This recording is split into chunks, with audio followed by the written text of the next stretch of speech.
Muy buenas tardes, señores estudiantes. ¿Cómo están? Nuevamente, de antemano, agradecer a la Cámara Peruana de Comercio Exterior, a los amigos de CAMEX, por hacer posible la realización de una sesión más acerca de nuestro curso sobre economía para no economistas, ¿no? Bueno, deseo presentarme. Soy el economista Carlos Hualpa, el docente quien está a cargo prácticamente acerca de esta materia. Y el día de hoy vamos a abordar otro tema importante, ¿no? Y tanto es así que de repente, o tanto es la magnitud del tema, al momento de hablar acerca de la oferta y demanda agregada, que esta le hemos tenido que separar en dos partes, ¿no? Para que no sea muy densa, digamos.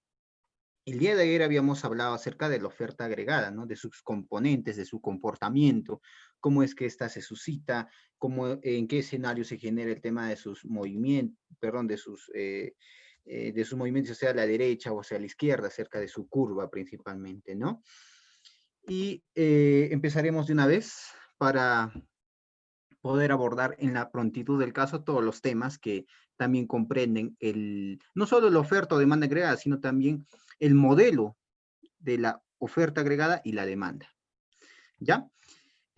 Algunos temas a considerar que se va a, digamos, a tener como meta el día de hoy es primero, es evaluar, ¿no? Cómo es que la curva de la demanda agregada ilustra la relación entre el nivel general de los precios y la cantidad de producción agregada que se demanda en la economía.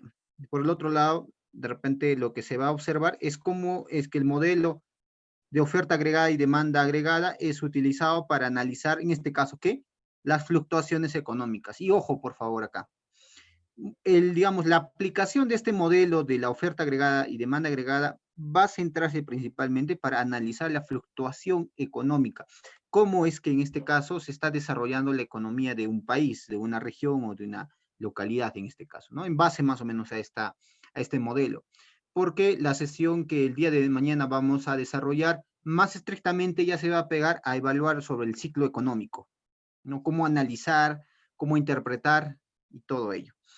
Y por, digamos, como tercera meta para la sesión de hoy es, primero, cómo es que las políticas monetarias y lo segundo, cómo es que las políticas fiscales pueden estabilizar la economía. Recordemos nuevamente, el tema de las políticas monetarias que la hemos visto en el modelo ISLM, ¿no es cierto? Y las políticas fiscales de igual manera. ¿Quién era el ente rector en este caso, o digamos la instancia que podía de alguna manera aplicar las distintas políticas, ya sean contractivas o expansivas? Simplemente para hacerles recordar, para el tema de las políticas monetarias era el Banco Central de Reserva, ¿verdad? Para el tema de las políticas fiscales, es decir, acá hablamos de aumentar o reducir el déficit, o estrictamente más apegado a temas tributarios, en este caso, ¿quién era? Era el Estado, ¿no es cierto? O el gobierno, en este caso. Entonces, vamos a considerar algunos aspectos nuevamente esenciales, porque recordemos, estamos analizando todo el modelo, no solo estamos centrándonos a la oferta agregada, sino todo el modelo de la oferta o demanda agregada, principalmente busca o, digamos, nos va a permitir entender tres características del desempeño macroeconómico de un país. Uno de ellos tiene que ver con el crecimiento del PBI potencial, ¿ya? No solo del real, sino hablamos del potencial. El otro tiene que hacer referencia a los temas de la inflación y por último acerca de las fluctuaciones del ciclo económico, que ya les había comentado. Entonces, dentro de la oferta agregada, este es un pequeño repaso nada más para continuar, se había identificado en primer lugar que hay que entender, ¿no? Como la sumatoria de todas las ofertas individuales que se vayan a desarrollar. El día de ayer les había traído nuevamente a repasar el aspecto de cómo es que se genera la oferta y demanda de un objeto o de un bien en específico, ¿no es cierto? Este estaba en función al precio y la cantidad. Si el precio era elevado, entonces esto para los ofertantes o quienes producían, les eran más atractivos, digamos, producir más y por ende la relación del precio en relación a la oferta era positiva, en un bien en específico. Pero les había comentado que para el tema de la oferta agregada hay que entender que esta oferta va a recoger la sumatoria, ¿no es cierto?, de todas las pequeñas ofertas individuales de algún bien o servicio que se está analizando, ¿ya? Y por ende, la curva de la oferta agregada va a mostrar esta relación, ¿no? Entre el nivel general perdón, entre el nivel agregado de los precios y la cantidad agregada de los productos, ¿ok? La sumatoria de todos. Y encontrábamos justamente este gráfico, ¿no es cierto? En lo cual tiene una pendiente positiva respecto el precio respecto al tema de la producción en este caso, o la oferta agregada. Y acá también, dentro del tema de la oferta agregada, habíamos analizado, digamos, su evolución en el corto plazo y en el largo plazo. Pero en el corto plazo estrictamente nos hemos establecido en identificar de que para este tema, digamos, el factor de los salarios nominales, ¿no es cierto? Para el corto plazo va a ser rígido, ¿ok? Y por ende la curva de la oferta agregada en el corto plazo va a tener una pendiente positiva, ¿ya? Este era el gráfico más o menos que se establecía la curva de la oferta agregada en el corto plazo, ¿no es cierto? Aquí habíamos puesto el ejemplo, ¿no?, de 1929, la Gran Depresión de Estados Unidos, en donde lo que se genera principalmente, estableciendo por el lado de las abscisas, el PBI real, ¿no?, establecido en millones de dólares. Recordemos nuevamente, el PBI ya he repetido reiteradas veces, ¿no es cierto?, que va a recoger el nivel de producción, ¿no?, interna total, pero recordemos, es el valor, es decir, no solo va a cuantificar cuánto se ha producido, pero no solo va a contar cuánto se ha producido, sino va a cuantificar. Si este año, imaginemos, el país A produce 10 sacos de papa, entonces no se va a cuantificar la cantidad de producción nacional, sino se va a valorizar. Cada saco de papa, ¿cuánto vale? Imaginemos, a 10 soles, entonces, en los 10 sacos de papa, entonces, el PBI para, para este país X, cuantificado, ¿no es cierto?, va a ser pues de 100 soles. Se refiere a ese tema de PBI, ¿ok? Y recordemos, cuando hablamos de PBI real, no solo hace referencia al valor monetario de la producción, sino al valor de cuánto con esa cantidad, ¿no es cierto?, nosotros podemos ver traducido en temas de bienes o servicios. Y por el lado de las ordenadas encontrábamos el nivel agregado de precios, es decir, cómo es que el precio se va comportando en toda la economía, no solo en un producto, ¿no es cierto?, sino en toda la economía. Y para ello habíamos identificado bien utilizar el IPC o el deflactor, ¿no es cierto?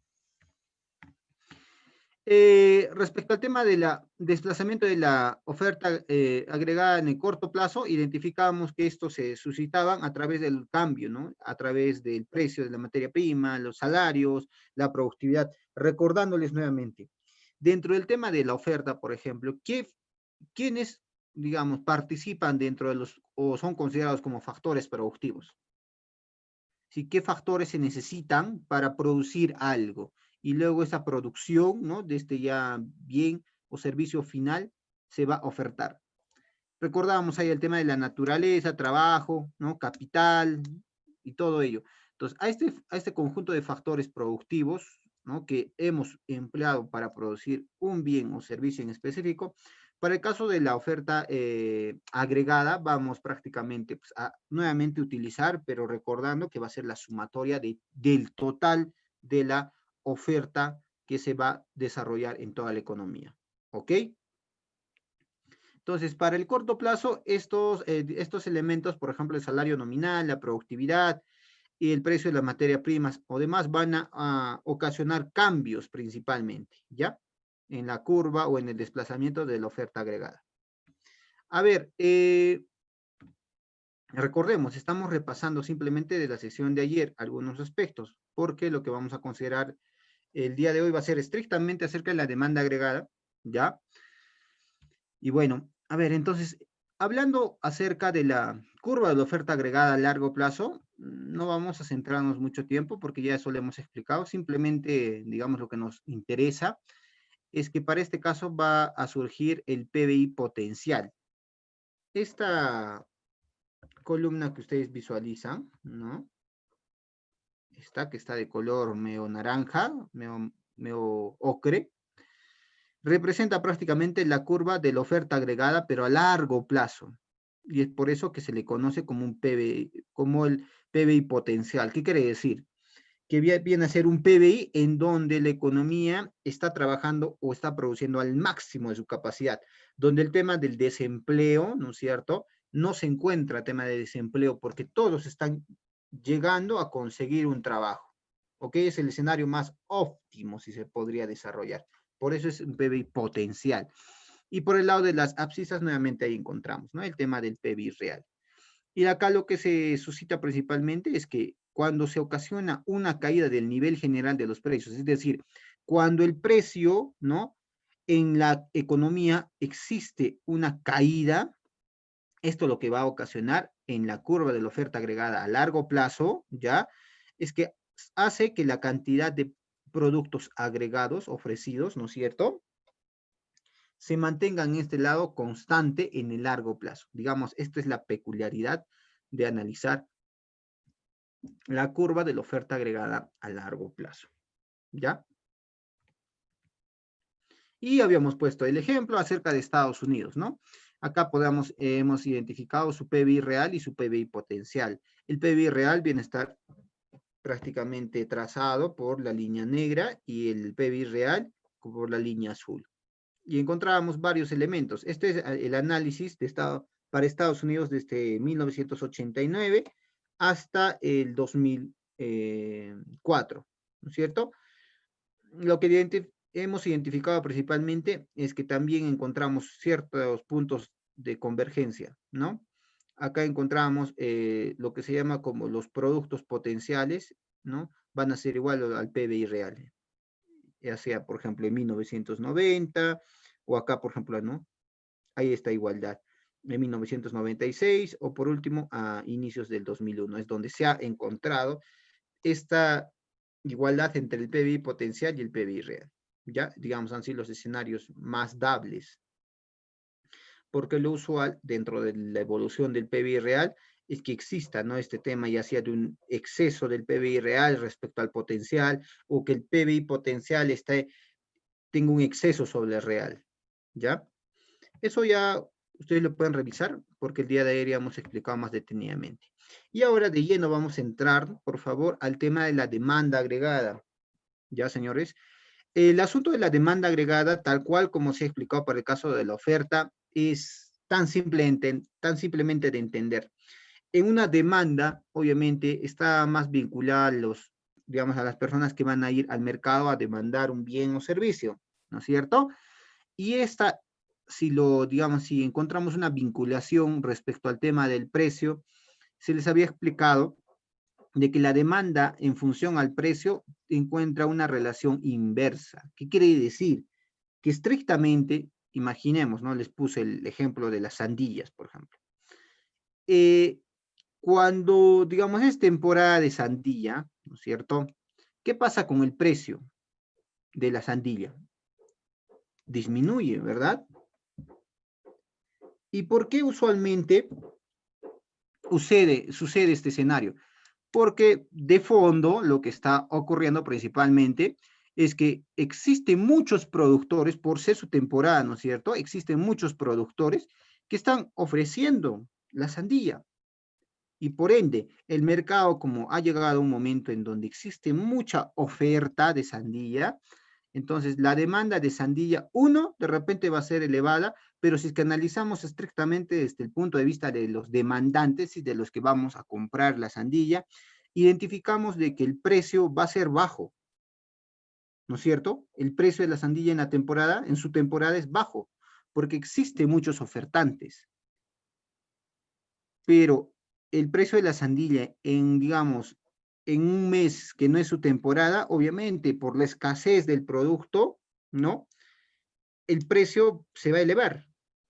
Y muy posiblemente acá la cantidad demandada pueda reducir o pueda ser, digamos, alta. Eso no se sabe. ¿No? Va a depender mucho, digamos, de la coyuntura y del ámbito donde se analice. Pero simplemente poniendo el caso de la sandía, si es que nosotros podemos entender ahí, la relación en este caso de la demanda respecto al precio es inversa. Cuando era su temporada, ¿no? El precio ha bajado. Cuando no era su temporada, el precio ha subido, ¿cierto? Entonces, una vez que hemos entendido acerca de la demanda digamos, en el en el ejemplo de las sandías tan simplemente, la demanda agregada nuevamente va a ser la sumatoria de todo el comportamiento de las distintas demandas individuales de bienes o servicios, ¿ya? No solo va a analizar, pues digamos, la demanda de sandías, sino la demanda de zapatos, de vestimenta, de utilería, yo qué sé. Entonces, la demanda agregada, en términos macro, prácticamente va a ser la sumatoria de la cantidad de demanda que un país desarrolla respecto a la producción total, ¿ya? Y por ende, cuando hablamos acerca de la curva de la demanda agregada, va a tener más o menos esa misma lógica de buscar una relación, digamos, indirecta o inversa respecto al tema del precio. Pero en este caso, como estamos, digamos, analizando en términos agregados, ¿no es cierto? Entonces ya no va a ser solo un precio, sino va a ser el nivel de los precios, es decir, el nivel cómo se comporta el precio en la economía, ¿no es cierto? Entonces, la curva de la demanda agregada va a mostrar pues esta relación entre el nivel general de los precios y la cantidad de productos agregados que se demanda ¿en qué? En los hogares, en la empresa o el gobierno. Porque recordemos, si nosotros la demanda agregada podemos escribirlo en una ecuación, hemos identificado que para este caso de la demanda agregada va a estar en vinculación ¿a qué? Al consumo, a la inversión, ¿no es cierto? También al gasto. En una economía cerrada, al tema de las exportaciones e importaciones, no, ¿no es cierto? En una economía abierta, sí. Pero estrictamente hay que identificar de que el nivel o el grado de la cantidad de demanda a nivel, digamos, de un país, principalmente va a estar en virtud al comportamiento de los hogares, ¿no? Al de las empresas y al del Estado. ¿Perfecto? Entonces, si podemos describir un gráfico concretamente respecto al tema de la curva de la demanda agregada, encontrábamos este caso, ¿no es cierto? Aquí, por ejemplo, nuevamente analizamos para el tema de Estados Unidos, en donde en 1933 se ha suscitado, ¿no? Un movimiento a lo largo de la curva de la demanda agregada. Y esto principalmente ha ocasionado, ¿no? Que, digamos, ha llevado a un menor nivel general de los precios y a un mayor producto agregado. Es decir, ¿por qué se podría suscitar dentro de la curva de la demanda agregada este movimiento, ¿no? Este desplazamiento. No, movimiento, perdón, porque el desplazamiento ya va a ser de la curva hacia el lado derecho o hacia el lado izquierdo. Pero si es que analizamos, digamos, el pase de este punto a este punto, principalmente solo hay que identificarlo como movimiento, ¿ok? Esto se puede generar por varios asuntos estrictamente ligados, ¿no? Pero lo que nos interesa analizar de repente de este gráfico principalmente es que este movimiento que se está desarrollando, ¿no? A lo largo de la curva de la demanda agregada, principalmente repercute primero de repente, en el precio. Ya, imaginemos que acá, para este caso, ha habido un incremento de la cantidad demandada, ha habido más personas que han, no solo hogares, empresas o el Estado prácticamente, ha demandado más, ¿ya? Y por ende, el nivel de los precios, como ha existido mucha demanda, ¿no es cierto? En este caso ha disminuido, ¿ya? Y respecto al tema del PBI real, ¿no? Esto ha ocasionado de que, claro, acá por el otro lado no estamos viendo la curva de la oferta agregada. Si miramos el tema de la oferta agregada, prácticamente nos íbamos a identificar un aspecto en donde este pase no ha sido pues así directo, sino ha tenido que tener una vinculación con la oferta, con la curva de la oferta agregada, porque recordemos, acá existen más hogares, empresa o el Estado que están demandando más de repente de algún bien o de algún conjunto en general. Y por ende, esto está ocasionando que si miramos el tema de la producción en el tema del PBI real, estamos viendo que ha incrementado, ¿no? A ver, ahí, por ejemplo, surge una duda, ¿no? que es por qué la curva de la demanda agregada tiene una pendiente decreciente. Bueno, esto lo podemos explicar por dos razones. La primera tiene que ver, tiene que estar vinculada con el efecto del ingreso de un cambio en el nivel general del precio. Es decir, que un mayor nivel de precio, ¿no es cierto?, va a reducir el poder de compra del ingreso de los hogares y reduce así el gasto de consumo. ¿Qué ocasiona? ¿Qué pasa cuando el nivel de los precios reduce el poder de compra? Es decir, ¿qué pasa cuando el nivel de los precios, digamos, un país, digamos, cercano, analizamos el tema de Venezuela, por ejemplo? ¿Qué pasa con Venezuela? Estrictamente, el nivel del precio que maneja Venezuela, ¿no? Por más que sea, digamos, más barato o más alto, lo que fuera, si es que nuevamente decimos, si es que la emisión monetaria, y esto ya nos remitimos al análisis de la curva LM, ¿verdad? Si es que hay una excesiva emisión monetaria, ¿no? De parte del Estado, sin previa justificación de un incremento de la producción nacional, esto a la par avisora un escenario de inflación. Eso creo que ya es lógico deducir. Pero ¿qué pasa ante un mayor nivel de los precios? Es decir, como existe mucha emisión monetaria, lo que nosotros podemos identificar es que el precio, digamos, de algún alimento, por decir pan, ¿no? Como existe mucha emisión monetaria en mi país, entonces, lógicamente, porque el mercado se comporta así, hemos visto, digamos, muchos intentos fracasados por parte del Estado de controlar el precio. No es tan fácil de decir, digamos, el precio va a ser tanto. No es tan fácil, porque ahí, digamos, internamente también se evalúa el tema de los mercados negros, por ejemplo. ¿No? Si, es decir, actuar a espaldas, ¿no?, de la normativa de parte del gobierno. Pero para no irnos más allá, como existe mucha emisión monetaria, lo que está ocasionando es que el nivel del precio de este pan incremente, ¿no? Ya no cueste, digamos, imaginemos, ¿no? 10 céntimos o 20 céntimos, ya esté pues 5, 50 céntimos o un sol, porque como existe mucho dinero, entonces el nivel general de los precios a la larga van a ser, en este caso, que reduzca el poder de compra, es decir, con tus 10 soles que antiguamente tú te podías comprar, imaginemos, ¿no es cierto? O si no, con un sol, tú te podías comprar 10 panes, como el nivel de los precios ha incrementado sin previa justificación, entonces ahora con tu un sol posiblemente puedas o no comprar un pan, ¿no?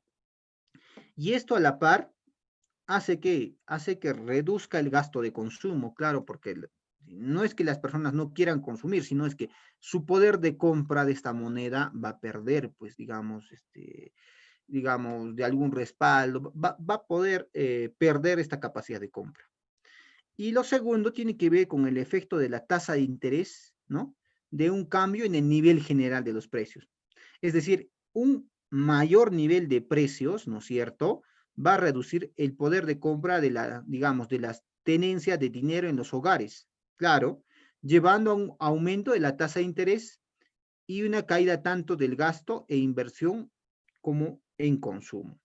Recordemos, acá lo que estamos analizando es el efecto de la tasa de interés de un cambio en el nivel general de los precios. Es decir, va a generar un aumento de la tasa de interés. ¿Qué pasa cuando existe un aumento de la tasa de interés? Si nosotros, digamos, analizamos respecto al comportamiento del dinero. Si va a incrementar la tasa de interés, es decir, te van a pagar más para que tú no tengas el dinero en tu bolsillo, sino para que tú lo tengas ahorrado o hagas un depósito, yo qué sé.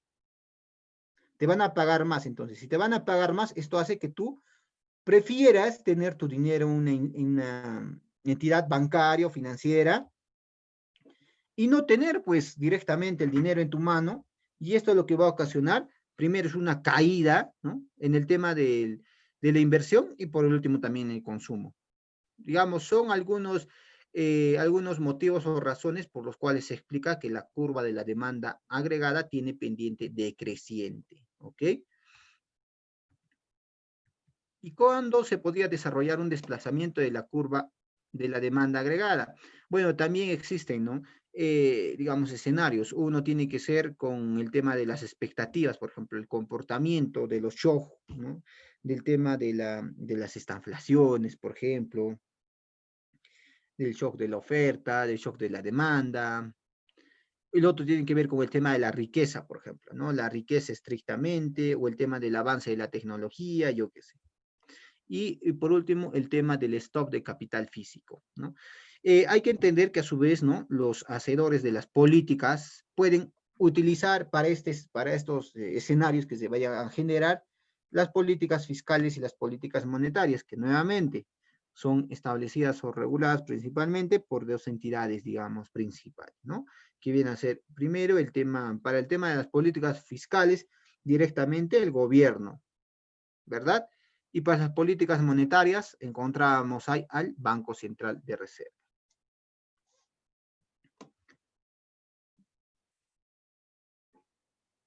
Ahora, ya yendo a temas más prácticos para entender algunos aspectos. Disculpen.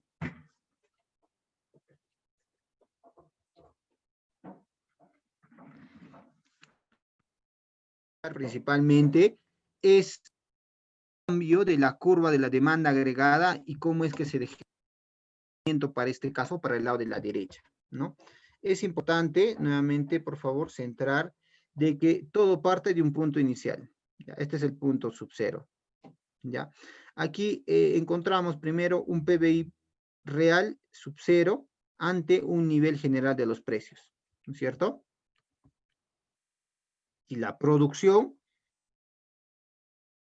del PBI real frente al comportamiento que está teniendo en ese momento respecto al nivel de los precios, ¿ok? Este aumento de la demanda agregada, ¿por qué usualmente se genera este desplazamiento?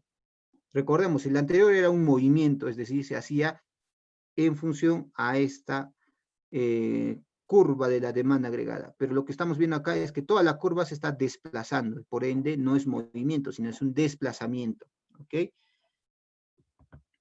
Entonces, esto principalmente se va a desarrollar por diferentes escenarios. Uno de ellos podría ser el tema del incremento del consumo, por ejemplo, ¿no? Cuando existen, recordamos, el tema de la demanda agregada va a estar ligado estrictamente al tema de los hogares, las empresas y el gobierno. Entonces, imaginemos si es que va a haber mayor consumo de parte de los hogares, es lógico entender entonces que la demanda total agregada, ¿no? También podría desarrollarse un escenario de un desplazamiento hacia la derecha. Lo otro tiene de repente que ver con un incremento del gasto de parte del Estado o un incremento de la inversión, por ejemplo, por el tema de las empresas directamente, ¿no es cierto? Ahí, por ejemplo, podemos encontrar diferentes escenarios, o por el tema de las políticas tributarias, por ejemplo. Cuando el Estado reduce los impuestos directamente, ¿con qué objetivo lo hace? Lo hace con el objetivo de que las familias o las empresas directamente puedan de alguna manera desarrollar o tengan un mercado más atractivo para desarrollar empresa, o el sector privado prácticamente se empodere más, es decir, le sea más rentable seguir creciendo o desarrollándose, ¿cierto? Entonces, este movimiento se va a desarrollar en base a diferentes escenarios, ¿ya? Ahora, ¿qué pasa o qué justificación podría desarrollarse ante un desplazamiento hacia la izquierda de la cantidad de la demanda agregada? Recordando nuevamente, por favor, de que no solo lo que analizamos es el desplazamiento de la curva de la demanda agregada, sino esto cómo se va a ver o cómo va a repercutir directamente en el PBI real. Porque en el anterior, como ha habido un desplazamiento hacia la derecha, esto se ha replicado de que ha habido un incremento del PBI en la economía. Pero ante un desplazamiento hacia la izquierda, ¿no es cierto? ¿Esto cómo se traduce? Bueno, esto lo podemos ver traducido, perdón, en una reducción del PBI real, porque recordemos, inicialmente estaba acá, para este caso, y esta proyección nos determinaba un PBI sub 1, imaginemos. Y para este nuevo desplazamiento de la curva de la demanda agregada hacia la izquierda, representa otro PBI sub 2, el cual va a ser menor al PBI sub 1, ¿cierto? A ver, es importante hablar un poco acerca del tema del multiplicador también. ¿Qué es el multiplicador? Bueno, el multiplicador principalmente se va a establecer como aquella, digamos, va a determinar el tamaño directamente de la emisión o del crecimiento que se vaya a generar a través de la modificación de algún elemento. Para entender mejor, alguna vez, y si es que no lo han hecho, ¿no? Es fácil, pueden entrar al buscador y poner qué es la propensión marginal al consumo. Pero para, digamos, entender en ligeros términos, imaginemos de que todos, ¿no? O lo habitual es que si tienen algún hijo, ¿no? El hijo cuando se va al colegio le das 5 soles, digamos, ¿no? Para su pasaje, su propina y todo ello. Pero ¿qué pasa si es que para el día siguiente tú le das 6 soles? Ya no 5 soles, le das 6 soles, ¿no es cierto? Entonces, la propensión marginal al consumo lo que principalmente busca es identificar el grado o el porcentaje de, es decir, ese un sol extra que tú le estás dando,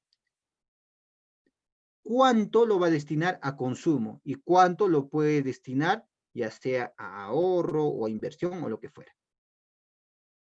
Entonces, la propensión marginal al consumo principalmente lo que determina es ese porcentaje que una vez que nosotros vamos a de repente tener un incremento o una variación del ingreso, en este caso del PBI, ¿no es cierto? ¿Cuánto se va a destinar para el consumo directamente? Y esto nos va a explicar el comportamiento del multiplicador. Para que me entiendan mejor. A ver, acá tenemos un pequeño ejemplo respecto al comportamiento, ¿no? Del aumento del PBI, por ejemplo. ¿No? En un inicio contábamos, ¿no? De que el PBI inicialmente, digamos, en un país es de 50 billones, ¿ya? Pero ¿qué pasa? Y a la vez hay que identificar si nosotros aplicamos un incremento, pero en este caso a través de la propensión marginal al consumo. Ya, bueno, según algunos mediciones, en promedio más o menos la propensión marginal al consumo es alrededor del 60%. Es decir, digamos, de un sol extra, tú 60 céntimos lo destinas para consumir y 40 céntimos lo puedes destinar para ahorro. Entonces, la propensión marginal al consumo es de 60%. Entonces, si nosotros tenemos 50 billones, ¿no es cierto? Y queremos identificar cómo es que el incremento de mayor PBI, cómo es que nosotros lo podemos ver traducido en nuestro consumo, no solo en el hogar, sino de parte del gobierno, de parte de las empresas. Entonces, directamente establecemos de que un incremento que se vaya a desarrollar principalmente, esto hay que multiplicar, que va a ser 50 por 0.6. ¿Cuánto nos va a dar? Si ustedes lo multiplican, va a ser de $125. ¿Qué quiere decir? De que una vez que nosotros aplicamos una propensión marginal al consumo a este nivel base, ¿no es cierto?, de 50 billones, vamos a identificar de que se va a estar generando un incremento para la segunda ronda, perdón, de un 30, imaginemos ya, de $30, para entender más simplemente. Pero estos $30, ¿no? Sumados al anterior que era 50, va a representar un aumento total de $80. Y así progresivamente, si nosotros le multiplicamos, en este caso, 30 por 0.6, me va a dar 18. No, perdón, en este caso directamente, ¿no? Les comentaba de que los $50 vamos a multiplicar por 0.6, nos va a dar 125. Pero acá lo que identificamos es más o menos la evolución que se va a estar generando continuamente, ¿ya? Ahí está. Esta es la fórmula que tenemos que aplicar para poder encontrar este aumento total del PBI, ¿no? Que va a ser de 125 billones. Y esto también lo podemos ver traducido de repente de manera más gráfica respecto al comportamiento que se vaya a generar ante rondas de aumentos acumulados, por ejemplo, en términos de PBI real, o si es que lo queremos ver por el lado de la demanda agregada, el efecto que va a ocasionar, ¿ya? En la en todas las diapositivas, justo de los ejercicios, en la parte del pie de las diapositivas se les ha dejado la descripción para que entiendan y ahí tengan, digamos, una ayuda para poder entender cómo es que se genera, cómo es que se captan los datos o todo el desplazamiento, ¿ok? Este material ustedes lo tienen libremente, lo pueden descargar en la descripción del video. Solo que el día de hoy no estamos adentrando a leer todo eso por temas de tiempo simplemente, ¿ok? Ahora, ya de lleno empezamos a hablar acerca del modelo de la oferta y la demanda agregada. Como les había comentado y les recuerdo, ¿para qué, digamos, cuál es la utilidad de poder entender y utilizar el modelo de la oferta agregada y la demanda agregada? Bueno, directamente este modelo se utiliza para no solo representar las curvas, sino para que en conjunto nosotros podamos analizar las fluctuaciones económicas de un país. ¿Ya? Entonces, recordemos eso. El modelo de la oferta y la demanda agregada en conjunto nos permiten analizar las fluctuaciones económicas. Ahí, por ejemplo, nosotros podemos encontrar, ¿no es cierto?, la curva, ok, a ver, ya. Por el lado primero, ¿no?, de la demanda, encontramos la demanda agregada con pendiente negativa respecto al nivel de los precios. Y por el lado rojo encontramos la curva de la oferta agregada, ¿no?, analizado, ojo, a un corto plazo, ¿ya? Porque recordemos, para la oferta agregada a un largo plazo no es así, ¿verdad? Tiene más pendiente a ser como una columna, ¿no? Una línea recta. Encontramos un nivel, ¿no?, de PBI real, de equilibrio, un nivel general de precios de equilibrio y por ende encontramos en este cruce de la oferta y demanda agregada un equilibrio macroeconómico, ¿ya? Ahora, el equilibrio macroeconómico en el corto plazo es importante identificar algunos aspectos. Primero, es que en este equilibrio se establece que cuanto la cantidad agregada va a ser igual, ¿no?, o ofrecida a la cantidad demandada. Es decir, todo lo que se va a ofrecer en el mercado, ¿no?, va a ser consumido directamente en este punto de equilibrio. Y el nivel, y respecto al tema del nivel general de los precios de equilibrio, ¿no es cierto?, se va a establecer un punto, digamos, de concordancia o adecuado entre los demandantes y ofertantes agregados en este caso. Y respecto al tema del producto agregado, ¿no?, en el nivel de equilibrio en el corto plazo, se establece que la cantidad, ¿no es cierto?, de productos agregados o producidos en el equilibrio macroeconómico se va a analizar en un periodo de tiempo de corto plazo. Ahí, por ejemplo, nosotros podemos identificar primero, ¿no es cierto? Imaginemos que este S1 es el punto de partida. ¿Qué quiere decirnos? De que en un momento dado esto ha representado el punto de equilibrio para la demanda agregada y para la oferta agregada, ¿ya? Pero lo que estamos viendo acá, por ejemplo, es primero analizar el tema del desplazamiento de la oferta agregada, de la curva de la oferta agregada. Y claro, ustedes dirán, pero ¿cuándo ocurre? ¿O en qué escenario se genera este desplazamiento de la curva de la oferta agregada? Bueno, este desplazamiento principalmente se suscita en las estanflaciones, por ejemplo, ¿no? Y cuando directamente, o qué es una estanflación, ¿no? Ustedes lo pueden entrar al buscador y tener mayor información, pero por el momento simplemente les puedo decir que imaginemos que un país, ¿no?, existe un estancamiento económico, ¿ya? Si no crece. Pero a la par que no crece, ¿no es cierto?, se ha estancado su economía, existe también un incremento del tema de su desempleo. Por ejemplo, el desempleo ha incrementado.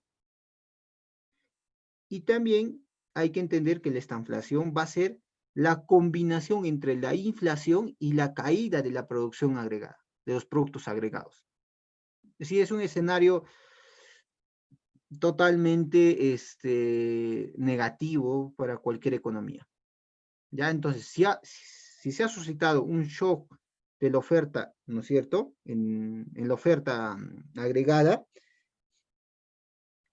esto de repente ya, para poner algunos ejemplos, ¿cuándo ocurre? Cuando, por ejemplo, existe un desastre natural, ¿ya? Algo no previsto ha ocurrido y esto ha impactado directamente, digamos, en aspectos acerca de incrementar el desempleo, en que la economía ya no crece, ¿no es cierto? O que directamente hay un incremento del precio de los insumos, por ejemplo, ¿ya? Entonces, este shock de la oferta, ¿no? Obviamente es negativa porque acá estamos viendo de que la totalidad de las ofertas que se están desarrollando en un país han disminuido y por ende, ¿no es cierto? Esto va a llevar a un menor producto agregado y un mayor nivel de los precios. Si nosotros identificamos acá el tema del PBI, identificamos que este shock en la oferta ha ocasionado la disminución es decir, se está produciendo menos, se está ofertando menos en la economía. Y nuevamente, si es que hemos entendido el ejemplo de la pequeña sandilla, entendemos de que directamente esto lo podemos ver traducido también con un incremento del nivel del precio, ¿verdad? ¿Qué pasa ante un desplazamiento de la curva, ¿no? De la oferta agregada? Esto se suscita en un shock ya también positivo, ¿ya? Esto se puede generar, por ejemplo, cuando existe mayor tecnología. De la noche a la mañana, digamos, se inventa, imaginemos, un elemento químico, ¿no? Que si lo echamos a río, prácticamente va a purificar todo y va a hacer que existan peces o que se puedan recuperar áreas o demás. Entonces, el tema de la tecnología también puede ocasionar un shock positivo en la economía, porque acá lo que identificamos son generar escenarios positivos que van a llevar, ¿no?, al incremento, en este caso, de la producción. Y esto, a la par, podría generar igual manera en la economía una disminución del precio, ¿ya? Respecto al tema de los desplazamientos ya también en este caso de la demanda agregada, ¿no es cierto? Encontramos de igual manera escenarios para el shock de la demanda, en escenarios negativos, lo cual, ¿no?, principalmente se va a centrar, ¿ok?, en la curva de la demanda agregada. De igual manera encontramos un punto de equilibrio, ¿no es cierto?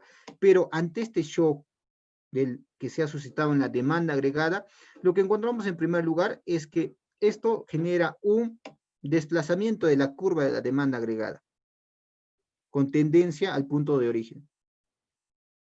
Y recordemos, para este caso, la demanda en función al precio tiene una pendiente negativa, ¿verdad? Entonces, pero no solo vamos a ver traducido esta relación, sino si es que nosotros lo comparamos respecto al nivel del PBI o de la producción directamente, ¿no?, del producto agregado, encontramos de que este shock negativo que se está suscitando en la demanda agregada directamente se va a ver replicado, ¿no?, en una disminución del nivel de producción.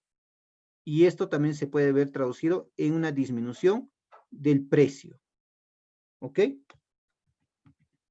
Y de igual manera para un escenario, ¿no?, de un shock positivo.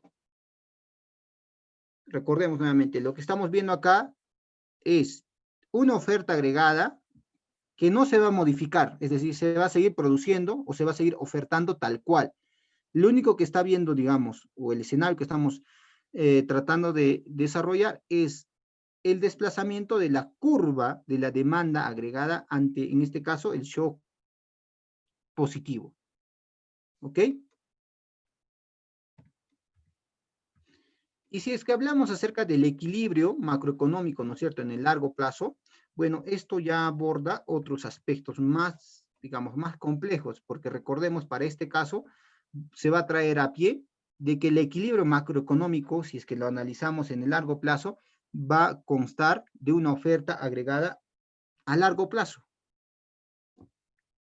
que cuando explicábamos sobre la oferta agregada, lo habíamos determinado, ¿no? Para este caso, se ha identificado que el PBI potencial, ¿no es cierto? Un PBI en donde de alguna manera se identifica que la economía prácticamente está en un nivel de producción de bienes o servicios, digamos, que está utilizando el total de su empleabilidad o el total de su stock de capital en un país, ¿ya? Por temas de tiempo, lógicamente no vamos a adentrarnos a explicar mucho, digamos, cómo es el efecto en el corto plazo versus el largo plazo respecto a los shocks de los negativos en la demanda o demás, pero nuevamente les reitero, todos estos gráficos tienen una explicación y lo pueden encontrar en el pie de cada diapositiva, ¿ya? Simplemente se les ha juntado para que nosotros podamos tener mayor conocimiento, mayor herramienta para entender estrictamente acerca del modelo de la oferta agregada y la demanda agregada, ¿ya? Entendiendo que este, digamos, es de cierta complejidad para poder entender, pero al fin y al cabo lo que nosotros queremos es que a simple vista podamos identificar de que la curva de la oferta o la demanda principalmente nos permite que identificar los ciclos, cómo es que la economía se va desarrollando durante el tiempo, ¿ok? Acá también identificamos el tema de algunos ejemplos que se les ha puesto respecto a los shocks de ofertas negativas, por ejemplo, ¿no? Aquí visualizamos respecto a la tasa de desempleo, por ejemplo, estrictamente digamos, los ejemplos que les estoy poniendo son para el caso de la economía de Estados Unidos, porque recordando que Estados Unidos es una de las economías que en primer lugar ha sido la primera en emplear, ¿no? Digamos, la aplicación de estos modelos. Y el segundo es que permanentemente utiliza una base de datos muy actualizada, ¿no? Aquí, por ejemplo, ¿no? Encontramos de que ya esto se genera una vez pasada la Segunda Guerra Mundial, ¿no? 1948, y ahí es donde se desarrolla, digamos, una evaluación respecto a la tasa de desempleo, ¿no? Acá en 1950 ha habido, pues, la tasa de desempleo así del 8%, por ejemplo. Pero de repente, ¿qué pasa acá? Nos dice que en 1973 se ha suscitado el tema de la guerra, ¿no? Una guerra entre los árabes y en este caso Israel. El tema peculiar que, por ejemplo, les he puesto ahí es que usualmente en las guerras, ¿no? Se visualiza una baja tasa de desempleo, porque entendemos de que los países están empleando a toda la mano de obra para poder producir instrumentos o cierta tecnología o demás. Entonces, en escenarios de guerra o de revuelos o de guerras civiles o demás, el tema de la tasa de desempleo, por ejemplo, generalmente va a tender a eso, ¿no? A tener una tasa de desempleo reducida, porque se busca emplear a todos.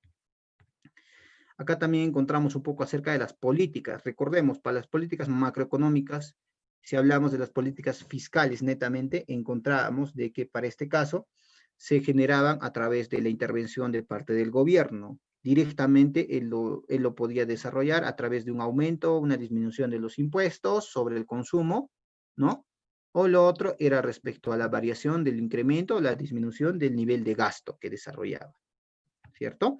Y si hablamos sobre las políticas monetarias, principalmente aquí lo que encontramos es al Banco Central de Reserva, ¿no? Como un ente que va a encontrarse, va a tener esta potestad de fiscalizar el desenvolvimiento que va a tener la economía respecto a la aplicación de la moneda, por ejemplo. Cómo es que si existe mucha moneda, con el objetivo principalmente de generar cierta estabilidad, ¿ya? Cierta estabilidad. Ahí aplicará políticas expansivas o contractivas que el día de ayer ya se les ha explicado directamente. Y bueno, señores estudiantes, simplemente de esta manera nuevamente llegamos al culmino de la sesión del día de hoy, entendiendo de que el tema es un tanto complejo, pero nuevamente les recuerdo, se les ha dejado todo el material, hay una descripción de cada gráfico, y esto les va a permitir entender más detenidamente en el tiempo que ustedes puedan disponer, revisan los videos o las diapositivas, y esto nos va a permitir de una vez un poquito evaluar el comportamiento acerca de la oferta o la demanda agregada. ¿Ok? Y bueno, simplemente conmigo sería hasta el día de mañana. Cuídense mucho, nos vemos pronto.